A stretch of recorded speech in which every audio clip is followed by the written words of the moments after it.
वहिनी डिलिव्हरीला पंढरपूरला गेली आणि मग मात्र इकडं पुण्यात आमचं भावाभावात चांगलं जमायला लागलं. त्याला कारणही तसंच होतं. भावाला घरातल्या कामाचा लय आळस. त्यामुळं मी घरची सगळी कामं करत असे. पाणी भरणं, झाडलोट, स्वयंपाक, भांडी स्वच्छ करणं. मला कामाचं काय वाटायचं नाही, पण वादविवाद नसावा एवढं वाटायचं. 2 महिन्यात वहिनीला परत मुलगी झाली. तिचं नाव ठेवलं उमा. त्याच काळात सुभाबाईला पण चौथी मुलगी झाली. तिचं नाव ठेवलं राणी. सुभाबाईचं ऑपरेशन झालं. तिकडं मी कंपनीत कामाला जातच होतो. इतर वेळेला गावातच दुकानी कामसुद्धा करत होतो. अशा तऱ्हेनं काही दिवस सुरळीत चाललं होतं. पण नशिबात मात्र अजूनही सुखाचे दिवस नव्हतेच. नशिबात पुढं अजून वाढून ठेवलेलं होतंच.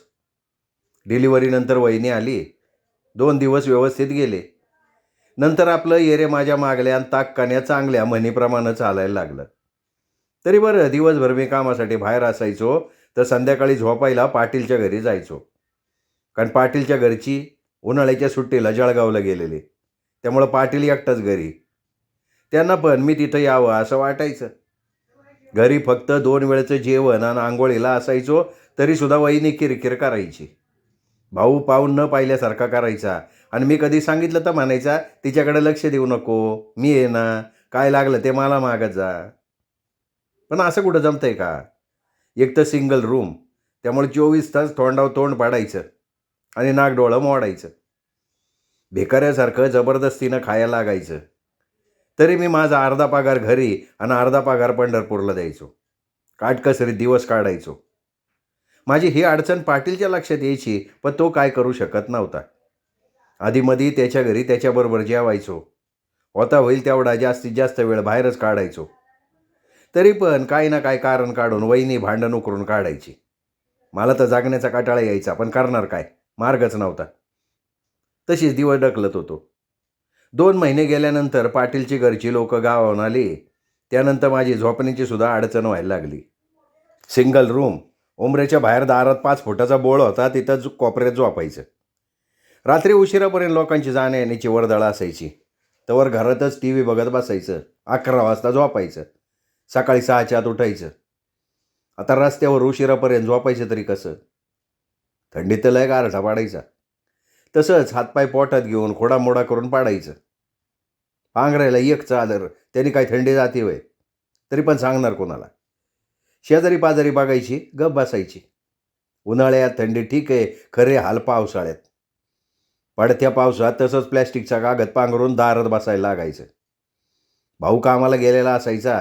तो रात्री पारी 1 वाजता यायचा. आणि तो तरी करणार काय? वहिनी पुढं काही चालायचंच नाही. त्यात व्हायचं काय? वहिनीच्या मनाप्रमाणे नाही ऐकलं तर मग वहिनीला नाटक करायची. काही कारणं काढून स्वयंपाक करायचा नाही, झोपून राहायचं, भांडण उकरून काढायचं. या सगळ्या घटनांना मी पार वैतागून गेलो. पण करणार काय ना? कोणाला सांगणार कोणाला? आई दादाला मनाला खायची. त्यांना मस्त वाईट वाटायचं, पण इलाजच नाही चालायचा. पगार झाल्यावर 2-4 दिवस गोडीत जायचं. वहिनीलाही लाडी गोडी लावायची. घरात सामान आणायला सांगायची. नाही वय केलं का भांडण ठरलेलं. अशा तऱ्हेने दिवस चालले होते. अचानक एक दिवशी कंपनीने ब्रेक दिला. तो पण अनिश्चित काळासाठी. त्यामुळं मग मी पण चंबोगाबाळा आवरलं आणि सरळ पंढरपूर गाठलं. पंढरपूरला आल्यावर 4-2 दिवस इकडं तिकडं गेले असतील नसतील. एका रविवारी दुपारचं मी घरी सविताला शिकवत होतो. तिला शिकवता करता करता तिच्या 4 मैत्रिणी, गल्लीतली 10-12 पोरं अशी जमा झाली. मी पण मनात म्हणलं, सविताबरोबर शिकते तर शिकू द्या. नाही वय करता करता सर्वांनी विचार करून शिकवणी घ्यायची ठरवली. घरमालकाची मोकळी रूम होतीच, त्यात क्लास घ्यायचं ठरवलं. बघता बघता गल्लीतली आजूबाजूची 30-40 मुलं जमली. मला जमल तसं शिकवत होतो. फावल्या वेळात रानात जायचो. लायब्ररी लावली. त्या काळात वाचनाचं वेड लागलं. बाबा कदम, नारायण धारप, पु ल देशपांडे, शंकर पाटील, शंकर खरात, व.पु. काळे, व.बा. बोधे, द.मा. मिराजदार अशा अनेक महान लेखकांच्या कादंबऱ्या झपाटून टाकल्यासारख्या वाचून काढल्या. त्यात ग्रामीण साहित्य, आत्मचरित्र, दलित साहित्य म्हणजे अण्णाभाऊ साठे, व.बा. बोधे, ग.ल. ठोकळ यांचं ग्रामीण साहित्य. लय वाचनाचं जबरदस्त येड लागलं. रात्रंदिवस वाचायचो. सगळं दुःख वाचनानं विसरलं. अशातच वर्षभर गेलं. नंतर अचानक कंपनीचं पत्र आलं. कंपनीने कामाला बोलवलं होतं. मी पण घरी राहून कंटाळलो होतो. कंपनीशी फोनवरनं चौकशी केली. ₹400 पगारवाढ द्यायचं कबूल केलं आणि ब्रेक न देण्याच्या अटीवर परत कामावर जायचं ठरलं. मला तर लय भ्या वाटायचं भाऊसोबत राहिला, कारण कामापेक्षा वादच लय. त्या दृष्टीने आदल्या दिवशी घरी चर्चा केली. मी माझ्या सगळ्या अडचणी आईला दादाला सांगितल्या. आईने दादाला माझ्याबरोबर पुण्याला धाडलं, वहिनीला आणि भाऊला समज द्यायला म्हणून. अशा रीतीनं दुसऱ्या दिवशी मी दादाबरोबर पुण्याला आलो. त्या दिवशी काय घडलं नाही, पण दुसऱ्या दिवशी सकाळीच ॲटम बॉम्ब फुटला. वहिनीने सरळ माझ्या तिथं राहण्यावरच आक्षेप घेतला. दादा आणि वहिनी भाऊचं लय भांडण झालं. वादविवाद लय वाढला आणि दादा रागारागानं मला तिथं ठेवून पंढरपूरला गेला. भाऊनी वहिनीला काय सांगितलं काय माहिती. वहिनीच्या वागण्यात थोडा फरक पडला, पण काही दिवसापुरता. 1-2 महिने झाले असतील नसतील, परत वाद झाला. आता मात्र वहिनी आणि भाऊ एक झाले, मी वेगळा पडलो. भावानं तर काय सपशेल मला वेगळं राहायला सांगितलं. माझी आर्थिक स्थिती लयच वाईट होती. पैशाला मोहताज झालतो. वेळ लहानपणी मिळायची मारामार, काय करावं कळलं झालं. वैफल्यग्रस्त झालो. वेड्यासारखा फिरायचो. पाण्याची सूद नसायची. गेला असाच महिना. एक दिवशी सकाळी कामाकरता बाहेर गेलो. 2-3 दिवस तिकडंच राहिलो. परत आलो तर घरात परत वादविवाद झाला. आता मात्र त्यांनी मला बाहेर सोय करायला सांगितलं. मला पण राग आला. काय होतं ते सामान घेतलं, पडलो बाहेर. परत पाटीलची भेट घेतली, अडचण सांगितली. पाटीलनीच परत मार्ग दावला. पाटील मला म्हणला, अरे असं किती दिवस वादविवाद करत राहणार, त्यापेक्षा स्वतंत्र रूम घे भाड्याने आणि हातानं बनवून खायचं. जे लागेल ती मदत मी स्वतः करीन. त्यांच्याच PMTतला एक मित्र होता देशमुख नावाचा. नोकरीबरोबर घरगुती भांड्याचं दुकान बी चालवायचा. त्याच्याकडून जुजबी महत्त्वाची भांडी घेतली उधार. बसस्टॉपवर जाधव पाहुणं यांचं किराणाचं दुकान होतं. तिथनं किराणा सामान उधार घेऊन दिलं आणि पाटलांनी त्याच्या शेजारी वांजळे यांची सिंगल रूम भाड्याने घेऊन दिली. भावानं साधा तांब्यासुद्धा पाणी प्यायला दिला नाही का 4 पैसे मदत केली नाही. मग अशा रीतीने मी स्वतः पहिल्यांदा स्वतंत्र रूम घेऊन राहिलो. सकाळी लवकर उठायचो, स्वयंपाक करायचो, पोटभर जेवायचो, डबा घेऊन कामाला जायचो. रात्री 8-9 वाजता यायचो. परत स्वयंपाक करायचा, जेवायचा आणि झोपायचं. असा नित्य नियम चालायचा. अधूनमधून पाटील यायचे गप्पा मारायला, चौकशी करायची. त्याच काळात पेनूरची बहीण अनिता, तिचं झालं सासरी भांडण, ती घरी निघून आली. पंढरपूरला त्यांचंच भागना म्हणून घरच्यांनी अनिताला माझ्याकडं पाठवायचं ठरवलं. अनिता, तिचं पोरगा अमोल आणि मी वर्षभर पुण्यात राहिलो. नंतर मात्र अनिताच्या सासरकडचं आणि आमचं बोलणं झालं आणि अनिता पेनूरला गेली. अनिता गेल्यानंतर साहेबांनी मला उरळी कांचन साईड पाहायला सांगितली. मी विचार केला, फुरसुंगीत राहणं, काम करणं कठीण होईल म्हणून लोणी काळभोर इथं एक पाहुणा होता. त्याचं नाव दयानंद कुंडलिक भुसे. त्याची सख्खी मावशी म्हणजे पंढरपूरची आमची शेजारीण यशोदाबाई देवकर. त्यामुळे त्यांच्याशी थोडी ओळख होती. त्यानं लोणी स्टेशनला कटिंगचं दुकान टाकलं होतं. गेलो त्याच्याकडं, त्याला याविषयी बोललो तेव्हा त्यांनी सल्ला दिला का फुरसुंगीऐवजी लोणी स्टेशनला त्याच्या दुकाने राहायचं. तो जिथं जेवतो त्या दिलीप दारवटकरच्या घरी जेवायचं. नोकरी तर करायचीच, पण फावल्या वेळेत त्याच्या दुकानात काम करायचं. मला बी बरं वाटलं. मग मी रूममधलं सगळं सामान पोत्यात भरलं, पाटीलच्या रूममध्ये ठेवलं आणि लोणीला राहायला गेलो. तिथं निजाम, दया, शहामद, रफिक, दिलीप अशी मित्रमंडळी भेटली. तिथं बराच काळ काढला. तिथून नंतर जवळच खोले वस्तीवर रूम भाड्याने घेतली. जवळ एका दुकानात काम बी करायचो. दिवसभर कंपनीच्या कामासाठी फिरायचो. मी कुठं जातोय, काय करतोय, माझं मलाच कळायचं नाही. काम करायचो, घराकडं पैसे पण द्यायचो, पण माझा फिक्स असा ठाव ठिकाणा नसायचा. कटी पतंगसारखा फिरत राहायचो. त्यामुळं घरची वैतागली. आई सुभाजवळ माझ्यासाठी ढासाढासा रडायची. माझं वाऱ्यावरचं जगणं बघून तिला वाईट वाटायचं, पण ती बिचारी काय करू शकत नव्हती. भेटन त्याला माझं दुःख सांगायची. आईच्या प्रेमाची महती मला त्या काळात समजली. मला सुख मिळावं म्हणून तिने अनेक उपास तापास केले, नवस बोलली. आईबरोबर सुभाबाईंनी सुद्धा उपास तापास केल्याचे आठवतात. त्या काळी संतोषी मातेचं व्रत केल्याचं आठवतं. तसं सुभाबाईंनी कोरडे सोमवार व्रत केल्याचं पण आठवते. फार कडक स्वरूपाचं व्रत असते ते. 16 सोमवार कडक उपवास करायचे, नित्याची कामं करत राहायची, झोपून राहायचं नाही. तसंच दिवस मावळताना आंघोळ करून तिथंच कण्हेरी सिद्धला जायचं, दर्शन, दिवाबत्ती करायची, खडीसाखरेचा निवेद दाखवायचा, सगळ्याला साखर वाटायची. सगळ्यांना प्रसाद देतात तेवढाच स्वतः खायचा का उपवास सुटला. असे 15 सोमवार उपवास करून 16व्या सोमवारी शिखर शिंगणापूरला उपवास उजवायला जावं लागे. ज्याच्याकरता उपवास केले त्यांनी यावं लागायचं. तिथं बामणाकडं निवेदाचं सगळं देऊन अभिषेक घालायचा. ज्याच्याकरता उपवास केले त्यांनी उपवास करणाऱ्या व्यक्तीला साडी चोळीचा आहेर घ्यायचा आणि सोमवार उजवायचे. असे सुद्धा उपवास केले. त्याच काळात कण्हेरच्या बाजूला एका व्यक्तीच्या संपर्कात आलो, म्हणजे ती स्वतःच माझ्या जीवनात आली. तिचं नाव सुजी, ती पण नाव्याचीच. सुभाच्याच भावकीतली असल्यामुळं माझ्याकडं आकर्षित झाली. मी सुभाकडं आलो का माळशिरसला भेटायची, कारण ती शाळेत होती, जाऊन येऊन करायची. असंच बोलणं बसणं चालायचं, गप्पा चालायच्या. मला वाटायचं आपण तिच्याशी लग्न करावं, पण सुभाचा विरोध, त्यामुळं नाही केलं. फक्त बोलणं चालणं असायचं. सुभाला त्याची कुणकुण लागली, थोडासा वादविवाद झाला, प्रकरण मावळलं. माझी कमाई नीट नव्हती, त्यामुळं माझा निर्णय मी स्वतः घेऊ शकत नव्हतो. घरच्यांची तशी सारखी कटकट चालू होती म्हणा, पण असं वाटायचं आपलाच नीट ठाव ठिकाणा नाही. लग्न केल्यावर बायका पोराला काय खायला घालायचं, त्यात भावाचं नाही पाठबळ, 4 पैशाचा आधार नाही आपल्याला. त्यामुळं बायका पोरं सांभाळणं, त्यांची हौसमौज करणं आपल्याला जमणारच नाही. त्यामुळे मी लग्नाला कानाडोळा करायचो. आताशी मी वयाची 25शी पार केली ती. आई दादाला काळजी वाटायला लागली. ती सारखी पोरी बघायला लागली. सुभाबाईंनी परत उपवास चालू केलं. माझ्या भावाच्या संसाराला लागू दे म्हणून नवस म्हणायला लागली. मुली बघणं चालू झालं. मी मात्र लग्नाच्या मनस्थितीत नव्हतो, कारण माझाच ठावठिकाणा नव्हता, तर लग्न करू कसं. तरीसुद्धा अनेक ठिकाणच्या मुली आल्या सांगून. त्यातल्या उदाहरणादाखल गावाची नावं सांगतो. सांगोला, बंडी शेगाव, पटवर्धन कुरोली, पंढरपूरची शेटे, राऊत वाघमारे. त्याची फलटणची मुलगीसुद्धा त्यावेळी सांगून आली. पुण्यातले कस्तुरी चौक, फुरसुंगी, कणेर, सराटी, अकलूज, सांगली. चुलत भाऊजाईकडून सुद्धा मुली पाहिलेल्या, पण लग्नासाठी मनस्थितीच बरोबर नव्हती, म्हणून मुलगी बघायची, लगीन नापसंत करायची. आई दादा वैतागून गेली. त्यांना कळलं ना काय करावं, त्यांचा इलाजच आलं. मला डोळ्यापुढे शिखा आणि सुजाता दिसायच्या, आणि घरच्यांना ते नको म्हणून मी लग्न टाळत होतो.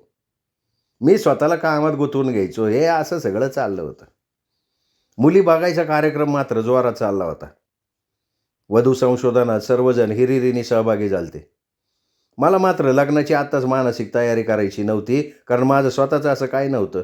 परमनंट नोकरी पण नव्हती. नोकरी काय आज आहे तर उद्या नाही. लग्न जबरदस्तीनं करून देतील सर्वजण, आणि उद्या नोकरी गेल्यावर बायकोला पोराला काय खायला घालू. त्यात आजकाल बायकांचे नखरे फार वाढलेले. आसपासचं आजूबाजूचं बघून मागायची पद्धत वाढत चाललेली. त्यामुळं मानसिकदृष्ट्या मी मात्र लग्नाला तयार नव्हतो. घरच्यांच्या आग्रहाखातर जायचो मुली बघायला, पण काही ना काही कारणं सांगून टाळायचो. मला वाटायचं ह्या सगळ्या गोष्टीमुळं वैतागतीन, घरची गप बसतीन. पण घरचे काय गप बसायला तयार नव्हते. त्या काळात मी कामाच्या रगाड्यात होतो. कामामुळं मला सारखं स्थलांतर करायला लागायचं. त्या काळात मला लोणी, उरळी कांचन, यवत, पाटस, दौंड, इंदापूर, टेंभुर्णी, अकलूज, पंढरपूर, बारामती, फलटण, लोणंद, सातारा, सांगली, मिरज, सांगोला, याच्याबरोबर चाकण, खेड, मंचर, आळेपाटा, नारायणगाव, धारगाव, संगमनेर, अकोला, अशा सगळ्या गावात भेटीला जायला लागायचं. कंपनी सांगल तिकडं राहायला लागायचं. माझा ठिकाणा एका जागी नव्हता, आणि या नोकरीत माणूस एका जागी स्थिर राहूच शकत नाही, आणि म्हणून या नोकरीच्या जीवावर मला लग्न करायची इच्छा नव्हती. याच काळात मी पुणे विद्यापीठातनं M.Com.ची डिग्री घेतली होती. इतर ठिकाणी नोकरीसाठी प्रयत्न चालू होते. बँकेच्या परीक्षा, तसंच GDCA, टायपिंग असंही शिक्षण घेत होतो, पण नोकरीत मात्र नशीब साथ देत नव्हतं. माझ्याच बरोबरचा भारत शेटे, जो मोहोळजवळच्या कोनोरीचा राहणारा होता, त्यांनीसुद्धा M.Com.ची डिग्री घेऊन GDCAचा कोर्स केलेला होता. तो सुद्धा नोकरीचा प्रयत्न करत होता. तो काम मात्र काही करत नव्हता. त्याला 2-4 वेळेला मी सांगितलं पण होतं की नोकरी मिळेपर्यंत न्हाव्याचं काम करायला काय हरकत आहे. पण तो म्हणायचा एवढं शिक्षण काय न्हाव्याच्या धंद्याकरता घेतलंय का. केली तर नोकरी करेल, नाही तर बसेल तसाच. त्यामुळं मग त्याला सांगायचं सोडलं. पण जीवनात एक झटका बसला आणि तो आंतरबाह्य बदलला. त्याचं काय झालं, सोलापूरला PDCC बँकेच्या जागा निघाल्या असं भारत शेटेला कळलं. त्यांनी तिथल्याच एका स्थानिक मोठ्या नेत्याला हाताशी धरून नोकरीसाठी चालू केले प्रयत्न. त्यांनी केली 30,000ची मागणी. याच्याकडं 30 रुपये नाही. याच्या घरच्यांनी घर शेती गहाण टाकली, 25,000 जमा केलं. राहिलेल्या 5,000 त्यांनी 10% काढलं आणि दिलं. आज काम करतो, उद्या करतो असं म्हणत म्हणत 2 महिने झाले. काम काय होईना, पैसे बुडाल्यात जमा झालं. नंतर त्या स्थानिक नेत्यानं दमबाजीला सुरुवात केली. याचं दाबदान आणलं, आला माझ्याकडं रडायला लागला. मला पण काय करावं कळेना. पोटात कालवायला लागलं. मिळाले तेवढे पैसे घेतले आणि नोकरीचं खूळ डोक्यातनं काढून टाकलं. नंतर त्याच भारत शेठनं मोळमध्ये कटिंगचं दुकान टाकलं. मामाच्या मुलीशी लग्न केलं, संसाराला पण लागला. भारत शेट्टीच्या कृत्यावरनं मला पण वाटलं का आपण सुद्धा का दुकान टाकू नये. आपण एवढे चांगले कारागीर आहे. स्थिरस्थावर होण्यासाठी हा मार्ग काय वाईट आहे. अधूनमधून सुभाबाईकडं सुनीताकडं जात येत होतो. घरची जाम वैतागली होती. त्याच काळात मी लोणी कार्बोरला राहिला होतो. आजारी होतो, पण कामाचा लोड, त्यामुळं काम बी करत होतो. असंच कामावर असताना उरळी कांचन चौकात तळावरच चक्कर येऊन पडलो. तिथल्याच लोकांनी दवाखान्यात नेलं. 2 दिवस राहिलो दवाखान्यात. थोडं बरं वाटायला लागल्यावर लोणीला रूमवर आलो. रूमवर झोपून राहिलो. एक गोष्ट कशी काय माहिती भाऊला समजली. तो लोणीला आला. मला बघितलं. त्याला काय वाटलं काय माहिती. त्याने दवाखान्यात नेलं, औषध पाणी केलं, सगळं सामान भरलं आणि तसंच फुरसुंगीला घेऊन आला. मला काय बोलूच दिलं नाही. लय खवळला, लाल झाला. मला म्हणला, आयुष्यभर आपण भांडत बसू, पण भांडायला आधी शरीरात ताकद पाहिजे का नको. आधी आजारातनं बरा हो, धडधाकट हो, मग पाहिजे तर आपली भांडणं चालू ठेवू. पण आत्ता या क्षणाला मी तुझं काय ऐकणार नाही. गपचूप माझ्याबरोबर घरी चल. वादविवाद काय तो आयुष्यभर चालणारच आहे. वाटलं तर म्हणला या क्षणाला मी तुझी माफी मागतो, पण गप गुमान घरी चल. अहो, त्याच्या या सगळ्या बोलण्यामुळं मला आलं गाईवरून. म्हणलं आपल्यापेक्षा मोठाय पण एवढं बोलतोय. मीच लाजलो, त्याच्याबरोबर जायला तयार झालो. तिथला देण्या घेण्याचा व्यवहार पूर्ण केला. कुणाचं काय सगळं झालं आणि लोणी सोडली. तो दिवस मला चांगला आठवतोय. शनिवारचा दिवस होता. मी उपवास करायचो ना शनिवारचा. पण त्या दिवशी भावानी माझं काय ऐकलं नाही. सरळ हडपसर गाडी तळावर आलो. तिथं सिद्धेश्वर हॉटेल आहे, लय प्रसिद्ध. तिथं उपवास असून सुद्धा त्यांनी बळजबरीनं चिकन खायला घातलं आणि 120-300चं पान खाल्लं. परत त्याच घरी आलो. आता वहिनीच्या वागण्यात बदल झालेला दिसत होता. हसून खेळून व्यवस्थित चाललं होतं. त्यात मला नोकरीत दिला ब्रेक. भावानी मला कामाला न जायचाच सल्ला दिला. म्हणला आराम कर. 8-15 दिवस आराम केल्यावर मी चांगला झालो. आता घरात बसवतंय का, म्हणून तिथंच चौकात श्रीधर मोरेच्या दुकानात कामाला जायला लागलो. नोकरीचा विचारच काढून टाकला डोक्यातनं. कामात लक्ष घातलं. गावात ओळखी वाढल्या, काम चांगलं व्हायला लागलं. सगळं कसं व्यवस्थित सुरायला लागलं असं वाटत होतं. तेवढ्यात घटना घडलीच. दुकानात चांगलं काम व्हायचं, 4 पैसे हाताला लागायचे. घरात वादविवाद कमी झालते. भावजय, भावाच्या 2 मुली मिळून मिसळून राहायला लागलो होतो. त्याच वेळेला ही घटना घडली. त्या काळात उन्हाळ्याचे दिवस होते. सुट्टीला आई, दादा, सविता पुण्याला आले होते. आणि एकदा पहाटे पहाटे भाऊच्या पोटात लय दुखायला लागलं. तसंच त्याच्या बेंबीतनं रक्त आणि पू यायला लागला. भाऊ लय वारडायचा. काय करावं कळन असं झालं. कसं तरी 5 वाजेपर्यंत वेळ घालवला. 5च्या वेळेला गावात PMTच्या कामगारांना न्यायला आणायला बसगाडी येत होती. त्या गाडीनं भाऊला आणि दादाला दिलं पाठवून.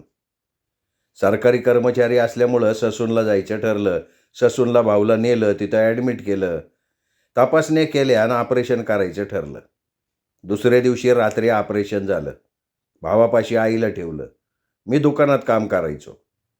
दादा घरचं सामान आणायला, दवाखान्यात जाय करायला. घरातलं सगळं वहिनी बघायची. 8-10 दिवस दारेवरची कसरत करत दिवस घालवले. भाऊ नीट झाला खरा, पण त्यावेळेला भावायला बघायला त्याचे सासू सासरे, मेहुणी आली. घर सगळं भरलेलं असताना काय झालं काय माहिती, परत वादविवाद झाला. दादा आणि वहिनीच्यात भांडणं झाली. परत एकदा वातावरण तापलं.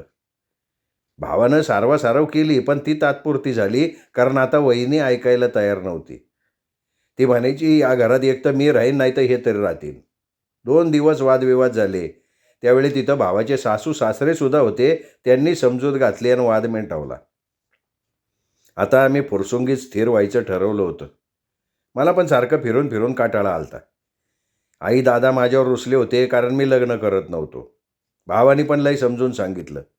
मला मात्र लग्न करण्याआधी स्थिरता पाहिजे होती, म्हणून मी आई दादा आणि भावापुढं अट घातली का जर लग्न करायचं असेल तर या फुरसुंगीत माझं स्वतःचं दुकान झालं पाहिजे आणि ते व्यवस्थित चाललं पाहिजे, तर मी लग्नाला तयार. मग काय, दादानं भावाची पाठच धरली. लवकरात लवकर दुकान टाकायची तयारी कर म्हणला. काय पण कर, पण भरतचं हात पिवळं करू दे. 4 माणसात मला आता लय लाज वाटायला लागली. भाऊ म्हणायचा, दुकान टाकायचं म्हणजे काय तोंडाचे गुप्पा आहेत का? एवढ्या पैशाची बेग मी कुठनं करायची अचानक? थोडं थांबा, एखाद्या बँकेतनं प्रकरण करतो, कर्ज काढू, दुकानाचं बघू. करू बघू असं म्हणता म्हणता वर्षभर असंच गेलं. मग गावाकडं दिवाळीनिमित्त सर्वजण एकत्र जमल्यावर सगळ्यांनी भाऊवर जाळ काढला का काहीही कर, लवकरात लवकर दुकान टाकायचं बघ. त्यात एकदा अचानक एक घटना अशी घडली का दुकान टाकणं भागच पडलं. काय झालं, मी श्रीधर मोरेच्या इथं काम करायचो. तिथं त्याचा मुलगा दादा मोरे असायचा. तो दुकानाचं कमी जास्त बघायचा. एकदा दुकानातल्या मटेरियलवरनं दादा मोरे बरोबर झाली खरखर. आणि रागाच्या भरात दादा मोरे म्हणला, अरे दुकान चालवणं म्हणजे आयऱ्या गायरीचं काम नाही. कोणी बी शेंबडं पोरगं दुकान टाकत नसतं. कोणाचं पण काम नाही ते दुकान टाकणं. मला आला राग. मी भावाला सांगितलं आणि भावानं दुकान टाकायचं मानावं घेतलं. दुकान टाकायचं ठरलं. जागा शोधायचं काम आम्हा दोघांवर. इकडं बघ तिकडं बघ लागलो फिरायला. हायस्कूलजवळ कामठ्याआळी, हरपळेआळी सगळीकडं बघत असताना आम्हाला कळलं का बसस्टॉपवर एक दुकान 4-2 दिवसात खाली झाले. अगोदर त्याच जागेवर मंगळवेड्याच्या का माणसानं साडीचं दुकान टाकलं होतं, पण चालत नाही म्हणून ते बंद पडलं. त्या माणसाचं नाव नागणे होतं. मी आणि भाऊ बसस्टॉपवर चौकशी तर करावं म्हणून आलो. त्यावेळी बसस्टॉपवर एक हरपळे यांचा हॉटेल शंकरजवळ एक विक्रम खडकेची पानटपरी, तर जयसिंग नाना हरपळे यांच्या शिवनेरी बांगल्याच्या खाली 2-3 शटर होती. एकात तगत सिंग राजपूत या राजस्थानी मारवाड्याचं स्वीट होम होतं. ते उत्तरेकडं तोंड करून डांबरी रस्त्याला होतं. तर त्याच्या पिछाडीला पश्चिमेकडं तोंड करून अनिल जाधवचं साज नावाचं टेलरचं दुकान. त्याच्या शेजारी एक दुकान मोकळं होतं. म्हणून चौकशी करण्याकरता अनिल टेलरकडं चौकशी केली, तर त्यानं दुकान खालीच आहे, मालकाकडं चौकशी करा, आत्ता मालक शेतीत काम करतात, दुपारनंतर भेटतील असं सांगितलं. बसस्टॉपवर जयसिंग नाना हरपळे आणि दत्ताभाऊ हरपळे हे त्यावेळेला शिवसेनेचे खंदे समर्थक आणि शिवसेना फुरसुंगी शाखेचे अध्यक्ष होते. असे नानान भाऊ, सख्खे भाऊ शिवनेरी बिल्डिंगमध्ये राहायचे. त्यामुळे नक्की कुणाला आणि कसं विचारावं हा प्रश्न मनात उभा राहिला. तो सोडवला अनिल टेलरने. बसस्टॉपवर हॉटेल शेजारी बँक ऑफ महाराष्ट्राची शाखा कार्यरत होती आणि बँकेशेजारी लक्ष्मण जाधव पाहुण्याचं किराणा मालाचं दुकान होतं. तिथंच रामचंद्र मेमाने, कोलते, कामठे मास्तर अशी 4-5 म्हातारी माणसं गप्पा मारत बसली होती. त्यांच्याजवळ चाचपणी केली असता धंदा होईल असं वाटलं, म्हणून मग इथंच दुकान टाकायचं ठरवलं. त्याच संध्याकाळी जयसिंग नाना हरपळे यांची भेट अनिल टेलरने घडवून आणली. आमची परिस्थिती सांगितली. कशा परिस्थितीत दुकान टाकायचं ठरवले ते सांगितलं. सहकार्य करण्याची विनंती केली. नाना तसे देव माणूस वाटले. ताबडतोब दुकान घ्यायचं ठरलं. 2,000 रुपये ॲडव्हान्स, 300 रुपये महिना भाडं बी ठरवून टाकलं. नानांनी सर्वतोपरी सहकार्य करायचं आश्वासन दिलं. माझ्या आनंदाला पारावार राहिला नाही. अहो, आयुष्यात 3च स्वप्न बघितली होती. त्यातलं पहिलं स्वतःचं चांगलं दुकान असावं, ज्यात मनासारखं गिऱ्हाईक असावं, दुकानात चांगला टेप रेकॉर्डर असावा, चांगल्या आवडीच्या गाण्याच्या कॅसेट असाव्यात, दिवसभर गाणी ऐकत काम करावं अशी पहिली इच्छा. तर दुसरी इच्छा गरिबीचीच, पण छानशी पत्नी असावी की जी माझ्या मनाप्रमाणे वागणारी, मला साथ देणारी. थोडी हट्टी असेल तरी चालेल. त्यातच तिनं सर्व गुणसंपन्न, देखणी आणि घरात हुशार आणि निरोगी मुलं असावीत. त्यात मुलगा मुलगी काय पण असलं तरी चालेल, पण घरात हसरं आणि निखळ वातावरण असावं. बायका मुलासह दिवसातून किमान एक वेळ तरी सहभोजन करावं, हसी मजाक चालावा, घरासारखं घर असावं, धुसफूस नसावी, वादविवाद नसावेत, समजूतदार माणसं असावीत अशी दुसरी. आणि अंतिम इच्छा म्हणजे जिथं पण राहू तिथं आपण आपलं नाव कमवलं पाहिजे. आता होईल तेवढी जास्त माणसं बी कमवायची. आपण स्वतः कधी स्वतःला चांगलं म्हणायचं नाही, जगाने आपल्याला चांगलं म्हणलं पाहिजे. बायका पोरांना होता होईल तेवढं जास्तीत जास्त सुख द्यायचं. त्यांना सुख देण्यासाठी आपल्याला दुःख झालं तरी चालेल, पण आपल्या बायको मुलांना आपण चांगल्या प्रतीचं जीवन जगायला द्यायचं. जगातलं चांगल्यात चांगलं जे देता येईल ते देण्याचा प्रयत्न करायचा, कारण ते आपल्यावर अवलंबून असणार. त्यामुळं त्यांना त्रास नाही होऊ द्यायचा. आईवडिलांची होता होईल तेवढी सेवा करत राहायचं. त्यांनी आपल्याकरता काय केलं याचा नाही विचार करायचा, तर आपण त्यांच्याकरता काय करू शकतो हा विचार आपण करायचा. बहिणींच्या इच्छा पूर्ण करायची जबाबदारी सुद्धा आपल्यावर आहे याचं भान ठेवायचं. कोणतीही स्त्री असो तिला मान द्यायचा. जास्त नाही, थोडं तरी आपल्याला जेवढं करता येईल तेवढी मदत करायची. कारण ती स्त्री आई, बहीण, पत्नी, भावजय, चुलती, बाची, मेवणी, सासू कुणीही नातलग असो, स्त्री ही दुर्गा समजून आपलं कर्तव्य करत राहायचं ही माझी तिसरी इच्छा. पहिली इच्छा पूर्ण व्हायच्या तयारीला होती. ठरलेल्या दुसऱ्या दिवशी ॲडव्हान्स आणि 1 महिन्याचं भाडं नानांना दिलं, दुकानाची चावी घेतली. काय आनंद झाला त्या दिवशी म्हणून सांगू. कारण माझ्या जीवनातल्या प्रथम इच्छेला मूर्त स्वरूप येणार होतं. त्या दिवशी माझं मनच सैरभैर झालं. हर्षाचा अतिरेक झाला. मनाला समजावलं, मन स्थिर केलं, जोमानं काम चालू ठेवलं, दुकानाची चावी ताब्यात घेतली. दुसऱ्या दिवशी सकाळी सकाळी दुकानाची साफसफाई, झाडलोट केली. गावातला पेंटर दत्ता घुमेला कलर करायला सांगितलं. त्याने पोपटी कलरचा डिस्टेम्पर मारला, पत्र्याला चुना लावला. मी आणि भाऊ वडगाव शेरीला जपानी खुर्ची तयार कारखान्याचा कारखाना आहे तिथं गेलो. बघितलं, 3 खुर्च्याची ऑर्डर दिली. 4,000ला एक याप्रमाणे 12,000 झाले. 10,000 रोख दिले. घरी आल्यावर दुकानाचं फर्निचर करायचं होतं, त्याचा विचार करायला लागलो. श्रोते हो, तुम्ही ऐकताय भरत माने लिखित भरतायन, हे त्यांचं आत्मचरित्र. आजच्या भागाचा प्रश्न असा आहे श्रोते हो, की लेखकाचे आवडते लेखक कोणते? प्रश्नाचं अचूक उत्तर द्या. कादंबरी संपेपर्यंत जेवढे भाग होतील प्रत्येक भागाला एक प्रश्न विचारला जाईल. जास्तीत जास्त प्रश्नांना अचूक उत्तर देणाऱ्याला भरत माने सरांच्या तर्फे भरतायन ही कादंबरी घरपोच मोफत मिळेल. भेटत रहा साहित्य पंढरीवर.